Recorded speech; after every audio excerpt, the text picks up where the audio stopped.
تو ان احکام پر عمل کرنے کے وقت تمہارے مخالفین کی مزاحمت سے بھی وہ تمہیں ضرور محفوظ رکھیں گے۔ البتہ اگر اس ضرر سے بڑھ کر کوئی نفع اخروی ملنے والا ہو تو ظاہراً مخالف کا مسلط ہو جانا اور بات ہے۔ وہ اور بات ہے، ظاہر طور پر اگر کوئی مخالف مسلط ہو گیا، یعنی جو ضرر اس کو ملنے والا ہے نا مخالف کی طرف سے، ہو سکتا ہے اس ضرر سے بڑھ کر کوئی اور اس کو نفع اخروی ملنے والا ہو۔ جب کوئی اور نفع اس کو زیادہ ملنے والا ہو تو ظاہراً پھر مخالف کو مسلط ہو جانا وہ اور بات ہے، کیونکہ آگے اس کو اس سے بہتر ملنے والا ہے۔ پھر اللہ تبارک و تعالیٰ فرماتے ہیں ما ننسخ من آیت او ننسها، اس آیت میں کسی آیت قرآن کے منسوخ ہونے کی جتنی صورتیں ہو سکتی ہیں سب کو جمع کر دیا ہے، یعنی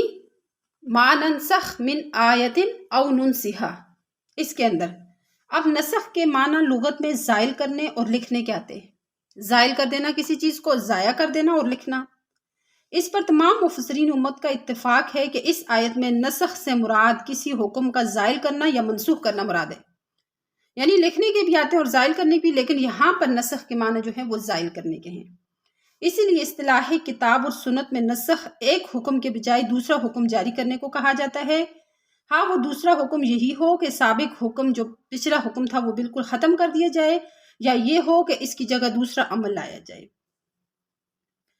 اب دیکھیں، دنیا کی حکومتوں میں اور اداروں میں کسی حکم کو منسوخ کر کے دوسرا حکم جاری کر دینا یہ مشعور اور معروف ہے، لیکن انسانوں کے احکام میں نسخ کبھی اس لیے ہوتا ہے کہ پہلے کسی غلط فہمی سے ایک حکم جاری کر دیا، غلط فہمی کی بنا پر ایک حکم دے دیا، بعد میں حقیقت معلوم ہوئی تو حکم بدل دیا۔ اور کبھی اس لیے بھی ہوتا ہے کہ جس وقت یہ حکم جاری کیا گیا اس وقت کے حالات کے وہ مناسب تھا، لیکن آگے آنے والے واقعات اور حالات کا اندازہ نہ تھا۔ جب حالات بدلے تو حکم بھی بدلنا پڑا، اور یہ دونوں صورتیں احکام خداوندی میں نہیں ہو سکتی۔ اللہ تبارک و تعالی نہ کسی غلط فہمی کا شکار ہیں، اور نہ انہیں یہ تھا کہ اس وقت یہ حکم جاری کیا اس وقت کے حالات کے یہ مناسب تھا، آگے آنے والے واقعات اور حالات کا اندازہ ان کو نہ تھا۔ اللہ تبارک و تعالی اس چیز سے پاک ہے، یعنی اللہ تبارک و تعالی کو تو ہر چیز کی خبر ہے، جو ہو رہا ہے، جو ہو گیا، جو ہونے والا ہے، ماضی، حال، مستقبل، ہر چیز اللہ تبارک و تعالی کے علم اور فہم میں ہے۔ تو یہ دونوں صورتیں یہاں پر بالکل نہیں ہو سکتی۔ اور ایک تیسری صورت یہ ہوتی ہے کہ حکم دینے والے کو اول ہی سے یہ بھی معلوم تھا کہ حالات بدلیں گے، اور اس وقت یہ حکم مناسب نہیں ہوگا، دوسرا حکم دینا ہوگا، یہ جانتے ہوئے آج ایک حکم دے دیا، اور جب اپنے علم کے مطابق حالات بدلے تو اپنی قرارداد سابق کے مطابق، یعنی اپنی جو پچھلی قرارداد تھی اس کے مطابق حکم بھی بدل دیا۔ اب اس کی مثال ایسی ہے جیسے مریض کے موجودہ حالات کو دیکھ کر حکیم یا ڈاکٹر ایک دوا تجویز کرتا ہے، اور وہ جانتا ہے کہ 2 روز اس دوا کے استعمال کرنے کے بعد مریض کا حال بدلے گا، اس وقت مجھے دوسری دوا تجویز کرنا ہوگی۔ یہ سب کچھ جانتے ہوئے وہ پہلے دن ایک دوا تجویز کرتا ہے، پھر دوسرے دن کے جو مناسب ہو وہ دوا اس کو دیتا ہے، یعنی حالات بدلنے کے مطابق دوا بھی چینج ہوتی ہے۔ اب ماہر حکیم ڈاکٹر یہ بھی تو کر سکتے ہیں کہ پہلے دن ہی پورے علاج کا نظام لکھ دے کہ تم نے 2 روز تک یہ استعمال کرنا ہے، اس کے بعد یہ، پھر یہ، اور پھر یہ، لیکن ایسا کرنا مریض کی طبیعت پر بے وجہ ایک قسم کا بوجھ ڈالنا ہے، اور اس میں غلط فہمی کی وجہ سے جو ہے وہ کچھ گڑبڑ کا بھی خطرہ ہوتا ہے، اس لیے وہ پہلے ہی سے سب تفصیلات نہیں بتلاتا۔ اللہ جل شانہ کے احکام میں اور اس کی نازل کی ہوئی کتابوں میں صرف یہی آخری صورت نسخ کی ہو سکتی ہے کہ اللہ تبارک و تعالیٰ کو معلوم تھا، ان کے علم میں تھا کہ جس وقت تک یہ حکم چل رہا ہے، یعنی مناسب ہے، اس وقت تک یہ حکم ہوگا، اور اس کے بعد دوسرا حکم ہم نے حالات کے مطابق دینا ہے۔ تو اللہ تعالیٰ کے علم میں یہ بات پہلے سے موجود ہوتی ہے، یعنی کہ اللہ کو پتہ نہیں تھا کہ بھئی آگے جو ہے حالات بدلیں گے تو حکم بدل جائے گا، اس چیز کا اللہ کے علم میں یہ چیز اللہ کے علم میں نہیں تھی۔ نعوذ باللہ، یہ بات بالکل نہیں ہو سکتی۔ ہر آنے والی نبوت اور ہر نازل ہونے والی کتاب نے پچھلی نبوت اور کتاب کے بہت سے احکام کو منسوخ کیا ہے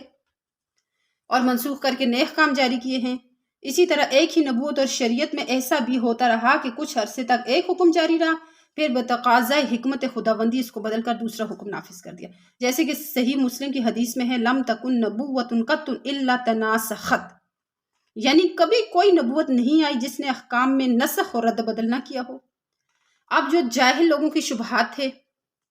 جو جاہل یہودی تھے، کچھ تو میں آپ کو پہلے بتایا کہ حسد کی بنا پر ایسا کر رہے تھے کہ تاکہ دین کی بنیادوں کو کھوکھلی کر دیں، وہ مسلمانوں کے دلوں میں شک ڈالنے کے لیے کہ دیکھو اگر یہ تمہارا دین بہتر ہوتا تو یہ اس طرح ایک حکم آتا اور پھر اس کے بعد دوسرا حکم آتا، اور یہ اگر اللہ کی طرف سے ہوتا تو اس طرح اس میں کیوں ہوتا؟ تو یہ مسلمانوں کے دلوں میں شک شبہات ڈالنے کے لیے، ان کے یقین کو کمزور کرنے کے لیے ایسا کرتے تھے۔ اور آج بھی حاسد جب کسی سے حسد کرتا ہے اور وہ اس کا مقابلہ نہیں کر سکتا تو پھر وہ اس کے لیے لوگوں کے دلوں میں برائی پیدا کرنا شروع کر دیتا ہے، اور لوگوں کے دلوں میں اس کے لیے شکوک و شبہات پیدا کرنا شروع کر دیتا ہے تاکہ لوگ اس پر یقین کرنا اور یہ چیز جو ہے تو وہ کم کر دیں، یعنی وہ لوگوں کی نظروں میں اس کو گرانے کی کوشش کرتا ہے۔ جب وہ اس کا بظاہری طور پہ مقابلہ نہیں کر سکتا تو پھر وہ یہ کرتا ہے۔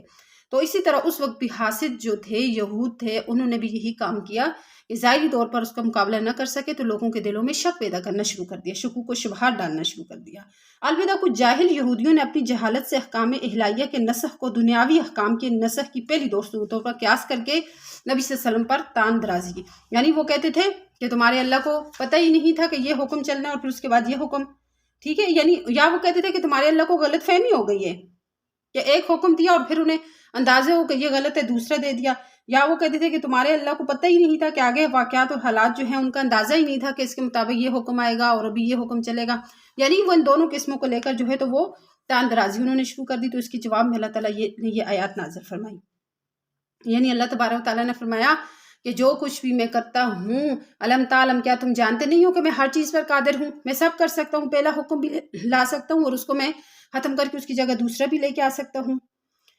یعنی تمام اہل شرائع کا نسخ کے جواز اور وقوع دونوں پر اتفاق ہے، جیسے ہے نا تفسیر روح المعانی میں ہے واتفقت اہل الشراع علی جواز النسخ ووقوعه وخالفت اليهود غیر العیسویۃ فی جوازه وقالوا لا يمتنع عقلا وابو مسلم اصفہانی فی وقوعه فقال انه وان جاز عقلا لكنه لم يقع۔ اس کا کیا ترجمہ ہے کہ یعنی تمام اہل شرائع کا نسخ کے جواز اور وقوع دونوں پر اتفاق ہے، تمام اس کو مانتے ہیں، ہمارا اس بات پر یقین ہے۔ صرف یہودیوں نے بجز عیسویہ کے امکان نسخ کا انکار کیا ہے، اور ابو مسلم اصفہانی نے وقوع کا انکار کیا ہے، اور وہ کہتا ہے کہ نسخ احکام الہیہ میں ممکن تو ہے مگر کہیں واقع نہیں ہوا۔ امام قرطبی نے اپنی تفسیر میں یہ فرمایا ہے کہ باب نسخ کی معرفت بہت ضروری ہے، ہمیں اس چیز کا علم لازمی ہونا چاہیے کہ کیا چیز ناسخ ہے، کیا منسوخ ہے، اور اللہ تعالیٰ نے یہ حکم کس طرح دیا، یہ ساری ڈیٹیل جاننا بہت ضروری ہے، یعنی معرفت، نسخ کی معرفت، نسخ کا جاننا بہت ضروری ہے، اور فائدہ اس کا بہت بڑا ہے۔ اس کی معرفت سے علماء مستغنی نہیں ہو سکتے، اور جاہلوں اور بے وقوفوں کے سوا کوئی اس کا انکار نہیں کر سکتا۔ اس کا انکار صرف وہی لوگ کریں گے جو جاہل ہوں گے اور بے وقوف ہوں گے۔ قرطبی نے اس جگہ ایک واقعہ حضرت علی کرم اللہ وجہہ کا بھی نقل کیا ہے کہ ایک مرتبہ وہ مسجد میں تشریف لائے تو کوئی آدمی واعظ کہہ رہا تھا، یعنی دوسروں کو نصیحت کر رہا تھا۔ آپ نے لوگوں سے پوچھا یہ کیا کرتا ہے؟ لوگوں نے کہا کہ واعظ و نصیحت کر رہا ہے۔ آپ نے فرمایا نہیں، یہ کوئی واعظ و نصیحت نہیں کرتا، بلکہ یہ کہنا چاہتا ہے کہ میں فلاں بن فلاں ہوں، سو پہچانو۔ پھر اس شخص کو بلوا کر پوچھا کہ کیا تم قرآن اور حدیث کے ناسخ اور منسوخ احکام کو جانتے ہو؟ اس نے کہا نہیں، میں نہیں جانتا۔ حضرت علی کرم اللہ وجہہ نے فرمایا کہ ہماری مسجد سے نکل جاؤ، آئندہ کبھی یہاں واعظ نہ کرنا۔ یعنی ان احکامات کو جاننا بہت ضروری ہے۔ قرآن اور سنت میں نسخ کے وجود اور وقوع کے متعلق صحابہ کرام رضوان اللہ علیہم اجمعین اور تابعین کے اتنے آثار اور اقوال موجود ہیں جن کو نقل کرنا مشکل ہے۔ تفسیر ابن جریر، ابن کثیر، در منصور وغیرہ میں بہت زیادہ احادیث جو صحیح یعنی احادیث صحیحہ ہیں، ایسی احادیث جو احادیث صحیحہ ہیں اور جن کی سند بھی قوی ہے، یعنی اسناد قویہ اور صحیحہ کے ساتھ بہت سی روایات مذکور ہیں، بہت سی روایات آئی ہیں، اور روایات ضعیفہ کا تو شماری نہیں ہے، اتنی یعنی ضعیف روایات اتنی زیادہ ہیں کہ ان کا شماری نہیں ہے۔ اس لیے امت میں یہ مسئلہ ہمیشہ اجماعی رہا ہے، صرف ابو مسلم اصفہانی اور چند معتزلہ نے وقوع نسخ کا انکار کیا ہے، جن پر امام رازی رحمہ اللہ نے تفسیر کبیر میں شرح اور بسط کے ساتھ رد کیا ہے، یعنی ان تمام کو جنہوں نے اس چیز کا نسخ کے وقوع کا انکار کیا ہے، امام رازی نے اپنی تفسیر کے اندر ان تمام پر رد کر دیا ہے۔ تو گویا ہمارا